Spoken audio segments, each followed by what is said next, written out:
오늘 본문의 말씀을 통해서 별의 순간이라는 제목으로 함께 하나님의 말씀을 나누도록 하겠습니다. 별의 순간이라는 제목입니다. 슈텔은 슈트인데 독일어인 이 말은 우리말로 별의 순간이라는 뜻입니다. 이 의미는 미래에 지대한 영향을 끼치는 숙명적인 결정이나 사건을 의미합니다. 우리말로 의역하자면 운명적 시간 혹은 결정적인 순간 등으로 표현할 수 있겠지요. 이 은유적 표현은 오스트리아의 작가 슈테판 치파이크가 그의 저서 인류의 별의 순간이라는 책을 쓰면서 널리 대중적으로 사용되게 시작했습니다. 그는 별의 순간에 대해서 이렇게 설명합니다. 극적 긴장이 가득한 운명적인 순간이 닥치면 하루 만에 혹은 1시간 만에 심지어는 단 1분 만에 훗날을 좌우하는 결정을 내려야 한다. 내가 별의 순간이라 이름을 붙인 이유는 이러한 아주 짧은 순간의 결정들이 지나간 세월 속에서는 밤하늘의 별처럼 영원히 빛나기 때문이다. 라고 설명하였습니다. 다시 말해 수분, 수초의 아주 짧은 순간적인 결정으로 인해서 삶이 변하고 인생이 변하고 역사가 변할 수도 있는 바로 그 순간이 별의 순간이라는 것입니다. 오늘 함께 읽은 말씀에 나타난 에스더의 결단도 이러한 별의 순간이라 할 수 있겠지요. 오늘 말씀은 에스더서 중에서도 가장 중요하고 또 가장 극적인 장면 가운데 하나입니다. 드디어 이제 하만이 페르시아 내의 모든 유대인들을 다 잡아주기 위해서 결단을 하였지요. 단순한 의지나 계획이 아닌 왕의 조서까지 준비해서 치밀하게 정말로 다 죽이기 위한 계획을 짠 것입니다. 이 절망적인 순간에 도대체 어떻게 해야 유대인들이 살아남을 수 있을까요? 아무리 생각해 보아도 방법이 없어 보이는 이때에 모르드게는 왕궁 앞으로 가서 대성통곡을 합니다. 에스더를 부르기 위해서이지요. 모르드게가 왕궁 앞에서 대성통곡을 한다는 소식을 들은 에스더는 시녀들과 내시 하닥을 통해 사건의 전말을 듣게 됩니다. 하만이 유대인들을 다 진멸하고자 하는 것부터 해서 왕에게 은 1만 달란트를 바친 일 뿐만 아니라 왕의 조서까지 내린 일까지 모두 다 알립니다. 이 일이 여기까지 진행될 때까지도 에스더는 이 모든 일들을 모르고 있었던 것이죠. 그러나 사실 이 모든 것을 에스더가 알고 있었다 할지라도 별로 달라질 것은 없어 보이기도 합니다. 왜냐하면 왕이 에스더를 찾지 않은 지가 벌써 한 달이 다 되어가기 때문이지요. 왕이 찾지 않았는데 왕비가 독단적으로 왕을 찾아간다. 그것은 곧 죽음을 의미합니다.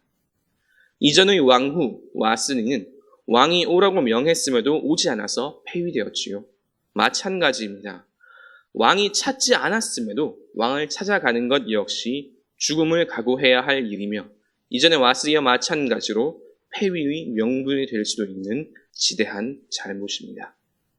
이러한 부분을 에스더가 모르드게에게 전하자 드디어 그 유명한 말씀, 너무나도 중요한 에스더의 성경 말씀을 모르드게가 말합니다.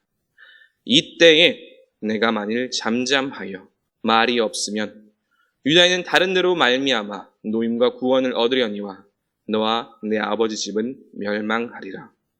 내가 왕후의 자리를 얻은 것이 이때를 위함이 아닌지 누가 알겠느냐 하니. 아멘.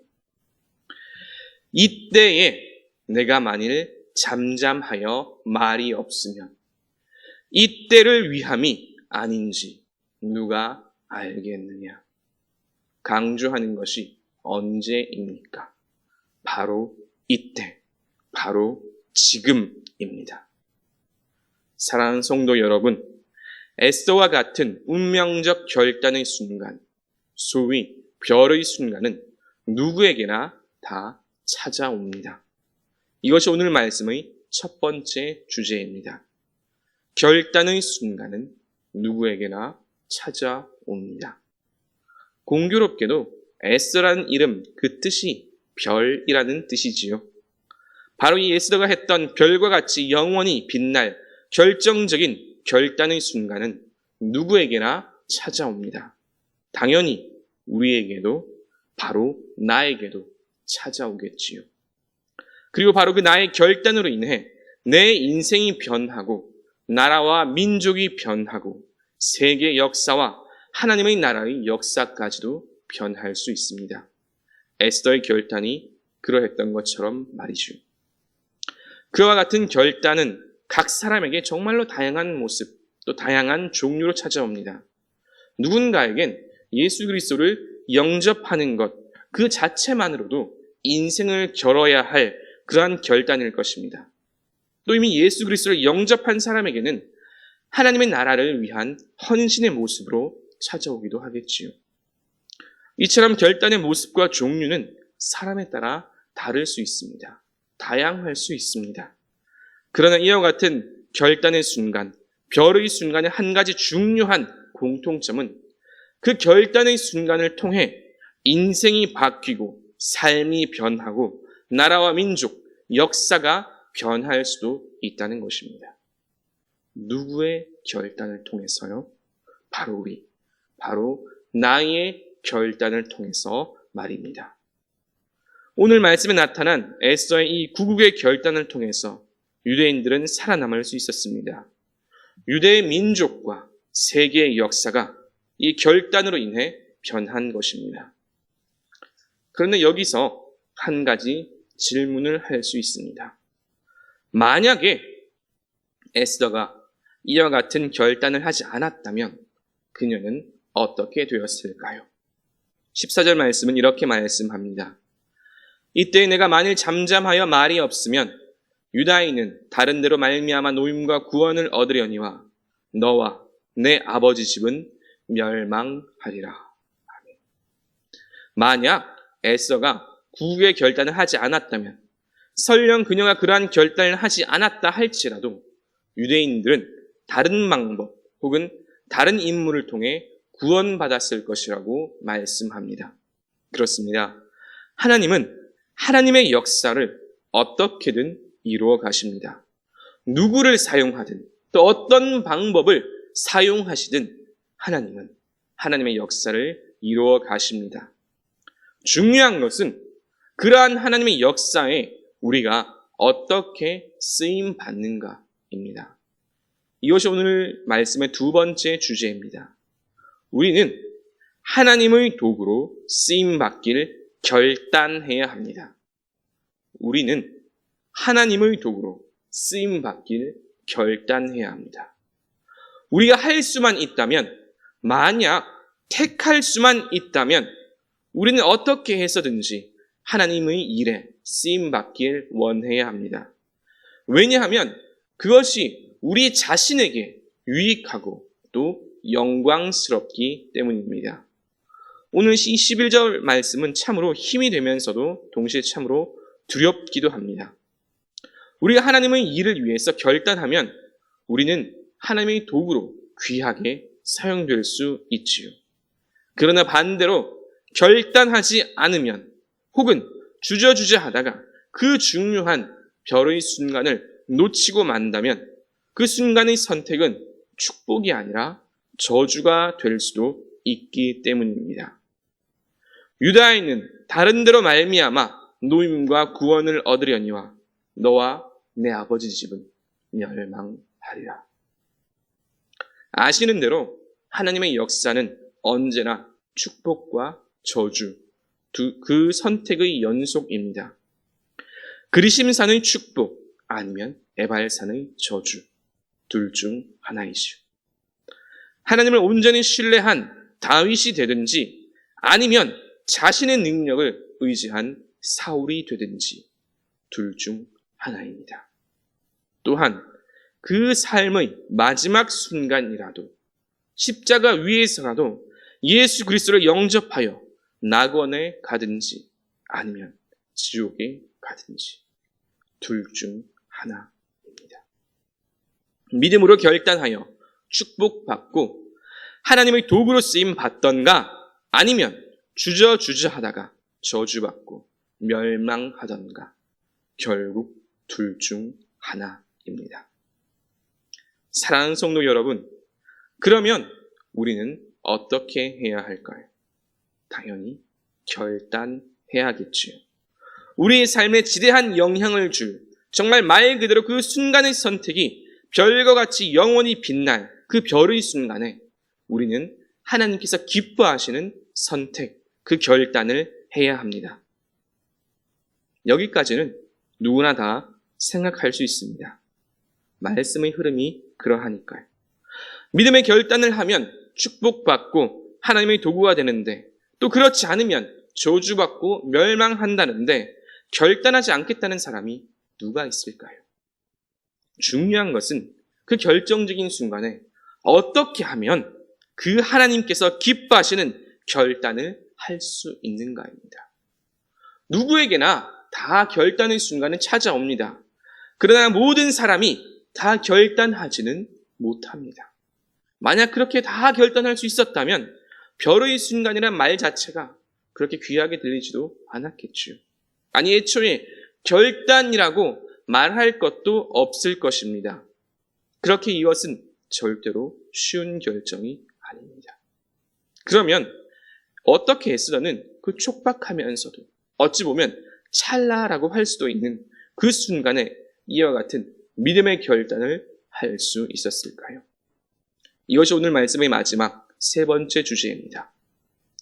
에스더는 죽으면 죽으리라 라는 각오를 했기에 그 모든 것을 결단할 수 있었습니다. 죽음의 각오, 자신의 생명조차 아끼지 않는 그 각오가 있을 때 우리는 이와 같은 결단을 할 수 있습니다. 분명히 쉽지 않은 이야기이지요. 마음을 무겁게 하는 이야기이기도 합니다. 죽음을 각오하는 결단이라. 과연 나도 할 수 있을까? 걱정과 의문이 들기도 합니다. 그러나 그와 같은 죽음의 각오로 하나님께서 기뻐하시는 결단을 한다면 나의 그 작은 결정이 그 짧은 순간의 결단으로 인해 내 삶은 하나님의 나라의 일에 위대한 그 일에 동참하며 더불어 역사의 한 축을 변화시킬 수도 있습니다. 만약에 에스더가 주저하다가 혼자만 살고자 했다면 어떻게 되었을까요? 말씀대로겠지요. 어쨌든 유대인들은 살아남았을 것입니다. 다른 데로 말미암아 노임과 구원을 얻었을 것입니다. 설령 큰 피해를 입었다 할지라도 유대민족은 어떻게든 살아남았을 것입니다. 하나님의 인도하심과 하나님의 역사 계획이 있기에 유대인은 어떤 방식으로든 살아남았겠죠. 그러나 에스더는 오히려 죽었을 것입니다. 결국 에스더도 유대인이었으니까요. 하만의 칼날을 혼자서만 피하기란 쉽지 않았을 것입니다. 어쩌면 폐위당했을지도 모르지요. 혼자만 살고자 했다면 그녀는 오히려 죽었을지도 모릅니다. 죽음을 각오한 헌신과 결단, 분명히 쉬운 말이 아닙니다. 에스더는 쉬웠을까요? 그렇지 않지요. 그러니까 모르드게를 비롯한 유대인들에게 자기를 위해서 간절히 금식 기도를 요청한 것 아니겠습니까? 그러나 그러한 결단의 결과와 또 축복과 저주를 한번 생각해 보시기 바랍니다. 내가 아니어도 하나님의 일은 이루어집니다. 그러나 그 속에서 내가 결단하지 않아서 하나님의 도구로 쓰임받지 못한다면 오히려 그것이 나에게는 큰 화로 다가올 수 있습니다. 그러나 죽음을 각오하고 결단하면 다릅니다. 에스더, 그녀의 가히 영웅적인 결단은 민족을 살리고 자기 자신도 살리고 나아가 하나님의 나라의 역사인 그 일에 동참하는 놀라운 기적도 가져다 주었습니다. 이처럼 죽음을 각오하며 결단할 때에 우리는 하나님의 도구로 쓰임받을 뿐만 아니라 아이러니하게도 내 삶도 살아날 수가 있는 것입니다. 그러니 결단하지 않을 이유가, 죽음을 각오하지 않을 이유가 어디에 있겠습니까? 이제 말씀을 정리합니다. 에스더의 말씀을 통해서 별의 순간이라는 제목으로 함께 말씀을 나누었습니다. 소위 별의 순간이라 불리는 이 인생의 운명적 결단의 순간은 누구에게나 찾아옵니다. 중요한 것은 그러한 순간이 찾아왔을 때 어떤 결단을 내리느냐입니다. 그 결단의 결과에 따라 인생이 변하고 나라와 민족의 운명이 바뀌며 역사가 달라지기 때문입니다. 우리는 그리스도인으로서 그러한 순간이 왔을 때 당연히 하나님께서 기뻐하시는 결단을 해야 합니다. 무엇보다 하나님의 도구로 쓰임받길 기도해야겠지요. 하나님의 역사는 어떻게든 이루어집니다. 내가 결단하든 하지 않든 하나님의 역사는 이루어집니다. 그러나 나의 결단의 유무에 따라 나의 삶의 결과가 완전히 달라집니다. 기뻐하시는 결단을 하여 축복의 사람이 되든지 아니면 우물쭈물 주저하다가 멸망하든지 결단의 유무에 따라 내 삶의 결과도 너무나 극명하게 달라집니다. 그렇게 우리는 할 수만 있다면 하나님께서 기뻐하시는 그 결단을 하고 그래서 하나님의 역사 속에서 하나님의 도구로 쓰임받길 기도해야 하는 것입니다. 그러면 어떻게 하면 이와 같은 위대한 결단을 할 수 있을까요? 그 정답은 에스더와 같이 죽음을 각오한 결단입니다. 죽음을 각오한 결단, 말만 들어도 두렵고 떨릴 수 있습니다. 참으로 무겁게 다가올 수도 있지요. 그러나 그 결과를 생각한다면 못할 것도 없습니다. 하나님께서 기뻐하시는 결단을 하여 축복의 사람이 되느냐, 그렇지 않고 멸망하느냐, 이것만 생각할 수 있어도 우리는 죽음을 각오한 결단과 헌신을 능히 할 수 있습니다. 뿐만 아니라 아이러니하게도 이렇게 죽음을 각오하고 결단할 때 오히려 우리는 살아날 수 있습니다. 내가 살아나고 나라와 민족이 살아나고 나를 통해서 하나님의 뜻이 이 세상 가운데 나타납니다. 그러니 못할 것도 없겠지요. 제가 주사랑교회를 사랑하고 또 담임 목사님을 존경한다라는 그런 말씀을 자주 여러 번 드렸지요. 그 이유가 바로 이것입니다. 그냥 하는 말이 아니라 전 목회자로서 또 한 사람의 그리스도인으로서 우리 주사랑교회에 와서 정말 많은 것을 배웠습니다. 그러나 그 중에 가장 중요한 단 한 가지를 꼽으라고 한다면 하나님의 나라를 위해서 생명을 걸고 목숨을 걸고 사명을 감당코자 하는 그런 모습입니다. 담임 목사님은 말할 것도 없고 해외에 나가서 선교하시는 선교사님들의 그러한 모습을 보면 정말로 날마다 저의 부족함을 느끼고 또 더불어 제 마음을 다시금 다잡곤 합니다.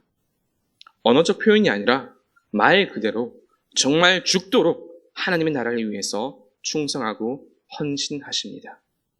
그런데 놀라운 것은, 참으로 놀라운 것은 그러한 모습을 통해 복음이 정말 전파되고 하나님 나라가 확장되는 모습을 실제로 본다는 것입니다. 하나님께서 쓰시고 또 하나님께 쓰임받는 그 모습을 통해서 하나님의 일이 이루어져 갑니다.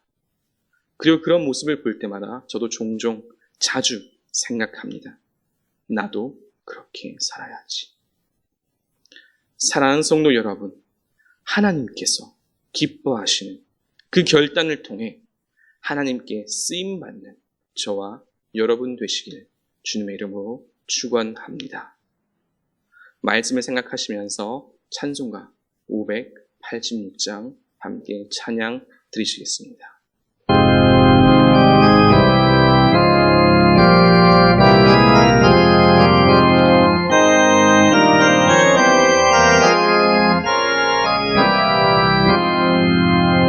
어느 민족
이제는 우리를 구원하신 예수 그리스도의 은혜와 아버지 하나님의 크신 사랑과 언제나 함께 하시며 인도하시는 성령 하나님의 교통하심이 하나님께서 기뻐하시는 삶의 결단을 통해 하나님의 그 위대한 일에 동참하길 소망하는 모든 주의 자녀들과 그 삶 위에 이제로부터 영원토록 함께 하시기를 간절히 축원하옵나이다.